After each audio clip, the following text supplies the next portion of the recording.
Good morning বন্ধুরা, আজকের ব্লগটা আমি এখন থেকে শুরু করছি। আমি এখন আছি আমার ছেলের স্কুলে, এখানে মিটিং রুমে রয়েছে।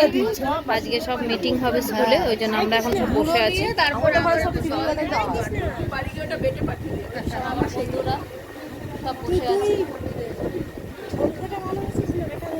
সবাই এখানে বসে আছি আমরা। এখন মিটিং শুরু হবে।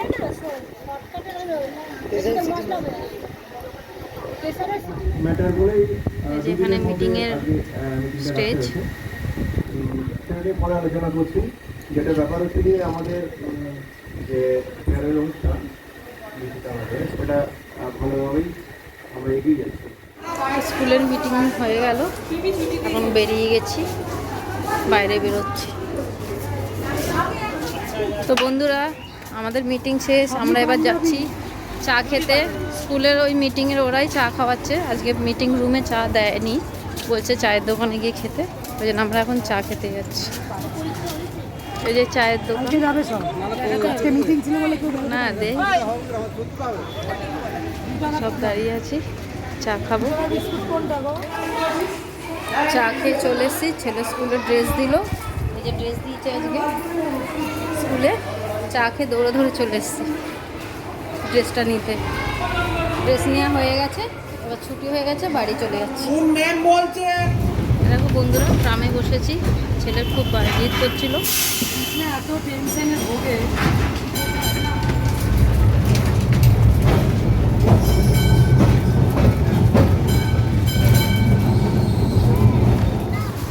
তো বন্ধুরা, আজকে একটু ট্রামে এলাম, কেননা আমার ছেলে রোজ দিনই খুব বায়না করে।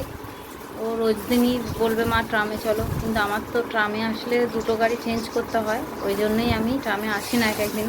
কিন্তু আজকে বায়না করলো বলি ট্রামে এলাম, আর খুব ভালোও লাগলো, অনেকদিন পরে একটু ট্রাম চললো। আর এখন আমি বাড়ি চলে এসেছি, তা এখন ঘরে সব কি করব সব কিছু তোমাদের সাথে শেয়ার করব।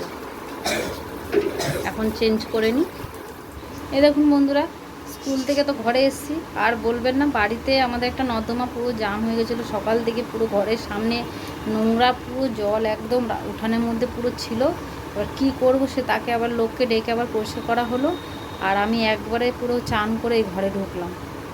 এখনও ঘরটার মুছতেও পারিনি, ঘরটা এবার মুছে নেব আর বাসনগুলো ধুয়ে নেব। চান টান হয়ে গেছে, তোমাদের সাথে আবার পরে কথা বলছি। তো বন্ধুরা, চান টান তো করা হয়ে গেছে, আর টিফিনও খেয়ে নিয়েছি, এখন রান্নার জোগাড় করছি। আমি ভাত বসিয়ে দিয়েছি ইন্ডাকশানে, আর এখন আমি সবজিগুলো কেটে নেব। তো বন্ধুরা, এই যে পটল নিয়ে নিয়েছি, পটল কাটবো, পটলের তরকারি হবে। আর বাদ বাকি এখনও সবজি আছে, দেখি কি করা যায়। এখন পটলটা কেটে নেব। তো বন্ধুরা, ভাত খেতে বসে গেছি, এখানে কুঁদরি ভাজা করেছি, আর আজকে হচ্ছে আমাদের পটল আলু সয়াবিনের তরকারি। এই যে ছোটো ছেলে খেতে বসেছে, বড় ছেলে ভাত খাচ্ছে, আমিও খাচ্ছি, খেয়ে আবার দোকানে যাব। আমি গেলে ওর বাবা আবার খেতে আসবে, তা খাওয়া দাওয়া করে নিই, তারপর তোমার সাথে কথা বলছি। তো বন্ধুরা, দোকানে চলে এসেছি, এসে বসে আছি, ওর বাবা গেছে খেতে, ওর বাবা খেয়ে চলে এলে আবার যাব আমি ঘরে। তো বন্ধুরা, দোকান থেকে এসে যাওয়ার পর আর তোমাদের সাথে কথা বলিনি, কেননা আমার আস্তে আস্তে তখন প্রায় 4:30 হয়ে গেছে ঘরে, আর এসে একটুখানি শুয়ে পড়েছিলাম। আর এখন সন্ধ্যা হয়ে গেছে, এই উঠে বাসনগুলো ধুলাম, আর সন্ধ্যাটাও দেখানো হয়ে গেছে, আর এখন একটু বসলাম, তাই ভাবলাম তোমাদের সাথে একটুখানি কথা বলি। আর এই যে এখনও ছোটো ছেলে ঘুমাচ্ছে, এরকম ছোটো ছেলে এখনও ঘুমাচ্ছে। ওকে তো এসে মানে বকে মেরে ঘুম পাড়াতে হলো, কিছুতেই ঘুমাবে না। আর ভোরবেলা সে 5টার সময় উঠেছে, না ঘুমালে ওর আবার শরীর খুব খারাপ করে, কেননা ওর গ্যাস হয়ে যায়, বমি হয়, ওই জন্যই ওকে আবার মেরে ধরে ঘুম পাড়াতে হলো। তো চলো, একটু পরে সন্ধ্যা দিয়েছি, এখন একটু পরে আবার একটু চা খাবো, তারপর আবার কথা বলছি। তো এই দেখো বন্ধুরা, চা করে নিয়েছি, সন্ধ্যাবেলা একটু লিকার চাই খাবো, কেননা আজকে সকালে দুধ চা খেয়েছি, আর আজকে একটু খাওয়া দাওয়াটা বেলা হয়ে গেছে, ওই জন্য আজকে লিকার চাই খাবো সন্ধ্যাবেলায়। আর এই যে ছেলে টিউশন থেকে পড়ে চলে এসছে, এখন ও মুড়ি খাচ্ছে, ওর শরীরটাও খুব একটা ভালো নেই, ওই জন্য ও মুড়ি খাচ্ছে টিফিনে।